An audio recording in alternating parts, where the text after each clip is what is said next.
வணக்கம் நண்பர்களே. நம்முடைய யூடியூப் டிப்ஸ் தமிழில் இன்னைக்கு ஒரு முக்கியமான ஒரு விஷயத்தை பார்க்க போகிறோம். அதாவது how to write titles and description in அந்த டாப் 5 வேஸ் என்ன அப்படிங்கிறது பார்க்க போகிறோம். அந்த டாப் 5 யூஸ், ஆக்சுவலாக 5 வேஸ் கூட இல்லை. அந்த யூ அப்படிங்கிறதுல 5 விதமான யூன்னு ஆரம்பிக்கிற லெட்டர்ஸில் 5 விதமான டிப்ஸ் சொல்ல போகிறோம். ஒன்று வந்து useful, how to right useful title அப்படின்னு சொல்லிட்டு, how to right useful title and description. நீங்கள் ஒரு கண்டென்ட்டை ரெடி பண்ணிட்டீங்க, ஒரு வீடியோ ரெடி பண்ணிட்டீங்க அப்படின்னா அதற்கு சம்பந்தப்பட்ட ஒரு டாபிக், யூஸ்ஃபுல்லான ஒரு விஷயமா அதை எப்படி கன்வெர்ட் பண்ணுறது. இப்போ இந்த டைட்டில் சம்மந்தப்பட்ட ஒரு டாப்பிக்கை நான் பேசுகிறேன் அப்படின்னா அதுக்கு வந்து top 5 useful title and description writing methods அப்படின்னு சொல்லி போடலாம். அந்த மாதிரி, அதாவது யூஸ்ஃபுல் அப்படிங்கிறது எங்கெல்லாம் வரணும் அப்படிங்கிறத பார்த்து அதை கரெக்டாக யூஸ் பண்ணணும். அதே மாதிரி அர்ஜென்சி ஆர் ப்ரையாரிட்டி, ஏன்னா யூவில் வரணுங்கிறதுனால அர்ஜென்சி அப்படின்ற வேர்டை யூஸ் பண்ணுறேன். Urgency or priority. நீங்கள் ஒரு கண்டென்ட்டை, ஒரு டைட்டிலோ இல்லை தம்ப்நெயிலோ போடுறீங்க அப்படின்னா அந்த தம்ப்நெயிலில் இருக்கிற வேர்டிங்ஸ் வந்து ஒரு மக்களுக்கு பிடித்தமான ஒரு விஷயம், அது பிடிச்சிருக்கணும். அதே மாதிரி அது ப்ரையாரிட்டி, ரொம்ப ப்ரையாரிட்டியாக இருக்குது, அதாவது நம்ம பார்த்தே ஆகணும் அப்படிங்கிற ஒரு இன்டென்சிட்டியை கிரியேட் பண்ணணும். அதுதான் அர்ஜென்சி. அந்த அர்ஜென்சி, ஹவு டு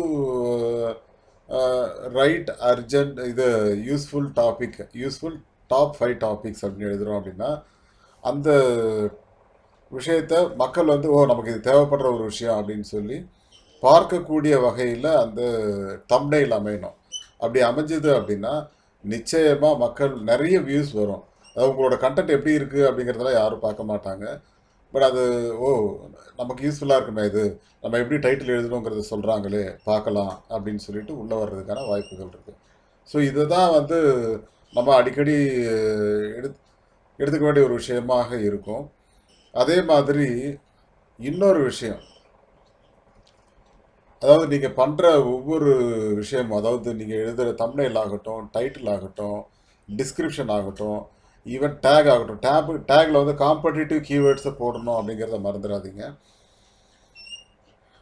அதுக்கு நம்ம இன்னும் ஒரு தனி வீடியோ போடணும், நிறைய போட்டிருக்கோம், பட் இன்னொரு வீடியோ போடலான் இருக்கேன். நீங்கள் பண்ணுற விஷயங்கள், பண்ணுற டைட்டிலோ இல்லை டிஸ்கிரிப்ஷனோ அல்டிமேட்டாக இருக்கணும் அப்படிங்கிறது தான் 3வது விஷயம். அந்த அல்டிமேட் அப்படிங்கிறத மறந்துடாதீங்க. என்ன காரணம் அப்படின்னா, ஒரு நம்ம அஜித்குமார் அவர்களுக்கு அல்டிமேட் ஸ்டார் அப்படின்னு சொல்லுவாங்க. ஏன் அல்டிமேட் அப்படின்னா அது அவருடைய தனித்தன்மை, அவரை மாதிரி வேறு யாரும் பண்ண முடியாது அப்படின்னு சொல்லுவாங்க. ஸோ அஜித்குமார் வந்து ஒரு தனித்தன்மை உள்ள ஹீரோ அப்படிங்கிற மாதிரி இருக்கு இல்லையா, அதே மாதிரி உங்களுடைய போஸ்ட்டும் ஒரு தனித்தன்மையோடு இருக்கணும், அல்டிமேட்டாக இருக்கணும் அப்படிங்கிறத மறந்துடாதீங்க. அந்த ஒரு விஷயம் வந்து ரொம்ப ரொம்ப முக்கியமான ஒரு விஷயம். அந்த அல்டிமேட் ஸ்டார் அப்படிங்கிற மாதிரி உங்களோட போஸ்ட்டை பார்த்தாலே இவரோட தான் பார்க்கலாண்டா அப்படிங்கிற அளவுக்கு நீங்கள் போகணும். அதை மறந்துடாதீங்க. ஏன்னா அந்த ஒரு விஷயம், அதாவது நீங்கள் சொல்கிற அப்படியே ஒரு ஒரு டாப்பிக்கோட போனால் அதை இன்வால்வ் ஆகிடணும். அதை பண்ணுங்கள். அதோட unique content, unique title, unique description, unique thumbnail அப்படிங்கிறத மறந்துடாதீங்க. அது 4வது விஷயம், யூனிக் அப்படிங்கிறது ஒவ்வொரு மனிதனுமே தனித்தன்மை உள்ளவன், அதாவது இவனை மாதிரி யாருமே இல்லை அப்படிங்கிற மாதிரி. இப்போ நம்ம அஜித்குமார் பற்றி சொன்னோம் இல்லையா, அதே மாதிரி யூனிக் அப்படின்னா உங்களுடைய தனித்தன்மை மாறவே மாறாது. பட் அதை ஸ்டைலிஷாக மற்றவங்களுக்கு பிடிக்கிற மாதிரி ஒரு டைட்டில், மற்றவங்களுக்கு பிடிக்கிற மாதிரி ஒரு தம்ப்நெயில், மற்றவங்களுக்கு பிடிக்கிற மாதிரி டிஸ்கிரிப்ஷன் எழுதுகிற விதம் அழகாக இருந்தது அப்படின்னா அதுவும் சர்ச் என்ஜினில் நிறைய விஷயங்களை வர ஆரம்பிக்கும். அதே மாதிரி டேக், நீங்கள் போடுற டேகும் ஒரு தனித்தன்மையோட இருக்கணும். அடுத்தவங்களை பார்த்து காப்பி அடிக்கிற விஷயங்கள் அதெல்லாம் மறந்துடுங்க. ஸோ நீங்கள் உங்களோட சேனல் பேர் என்ன, அதோட இது எப்படி இன்டகிரேட் ஆகுது, உங்களுடைய கீவேர்டு, உங்களுடைய டைட்டில் என்ன, டிஸ்கிரிப்ஷன் என்ன, அந்த நீங்கள் வீடியோவில் என்ன பேசியிருக்கீங்க, இது எல்லாமே ஒரு இன்ட்ராக்டிவாக இருக்கணும். அதெல்லாம் இருந்தது அப்படின்னா தான் ஒரு யூனிக் கண்டென்ட்டாக அதை கிரியேட் பண்ண முடியும். அந்த யூனிக் கண்டென்ட்டு நீங்கள் கொடுக்குற தம்ப்நெயிலில் கொடுக்குற ஒரு யூஸ்ஃபுல்லான டாபிக், அதாவது மக்களுக்கு வந்து அது அர்ஜென்ட்டாக பார்க்கணும். அர்ஜென்சி அப்படின்னா ப்ரையாரிட்டி, அதை தான் மீன் பண்ணுறேங்க அர்ஜென்சின்னு. அந்த மாதிரி ஒரு விஷயத்த நீங்கள் பண்ணணும். உங்களோட ஃபோட்டோவையும் வந்து தம்ப்நெயிலில் போடுங்க எப்போவுமே. ஏன்னா உங்களை வந்து அது ஞாபகப்படுத்திக்கிட்டே இருக்கும் மக்களுக்கு. அது அந்த ஒரு விஷயமும் செய்யுங்க. ஸோ அந்த மாதிரி இதெல்லாம் செஞ்சீங்க அப்படின்னா,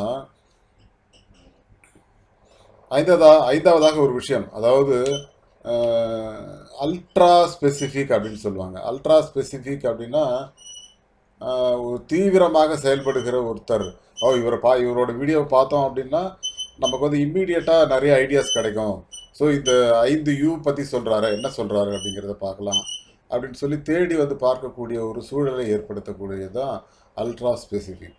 அதாவது ஒரு தீவிர செயல்பாட்டின் மூலமாக உங்களுடைய சப்ஸ்கிரைபர்களை கவர்வது, உங்களுடைய வீடியோ சஜஷனில் நிறைய போகிறதுக்கான வாய்ப்புகளை உருவாக்குறது, இதுதான் அல்ட்ரா ஸ்பெசிஃபிக். அதே மாதிரி உங்களுடைய வீடியோ வந்து நிறைய சஜஷனில் போகிறதுக்கு என்ன செய்யணும் அப்படின்னு சொல்லி நம்ம ஒரு வீடியோ போடணும்னு சொல்லிட்டு இருக்கோம். அதுவும் கூடிய விரைவில் போடலான் இருக்கோம். ஏன்னா சஜஷனில் ஒரு வீடியோவை எப்படி அதிகமாக கொண்டு செல்வது, அது வந்து ஒரு சின்ன விஷயம் தான். அதாவது நீங்கள் கீவேர்ட்ஸு எந்த மாதிரி சர்ச் பண்ணுறீங்க, எங்கேருந்து எடுக்கிறீங்க, அந்த கீவேர்டு காம்படிட்டிவ் கீவேர்டாக இல்லையா அப்படிங்கிறதெல்லாம் நம்ம எடுத்து பண்ணுறது தான் வந்து சஜஷனில் வீடியோ நிறைய போகிறதுக்கான வாய்ப்புகள். அந்த ஒரு விஷயத்த மக்கள் எதை தேடுகிறார்கள் அப்படிங்கிற ஒரு விஷயமும் இருக்குது. ஸோ அதை நோக்கி நீங்கள் பயணிச்சிங்க அப்படின்னா நிச்சயமாக வந்து உங்களுடைய வீடியோ சஜஷனில் நிறைய போகிறதுக்கான வாய்ப்புகளை உருவாக்க முடியும். அதையும் நம்ம தொடர்ந்து செஞ்சுக்கிட்டு இருப்போம். ஃப்யூச்சரில் இன்னும் நிறைய விஷயங்கள் நம்ம செய்ய வேண்டியிருக்கிறது. நம்ம அடுத்த போஸ்ட்டில் நிச்சயமாக உங்களுக்கு இன்னும் நிறைய விஷயங்களை கொண்டு வருவோம். நம்ம சேனலை சப்ஸ்கிரைப் பண்ணுங்கள். நீங்கள் உங்களுக்கான கேள்விகளை கமெண்ட்டில் போடுங்க. நிச்சயமாக அதுக்கு நிறைய பதில் சொல்ல தயாராக இருக்கிறோம். நன்றி, வணக்கம்.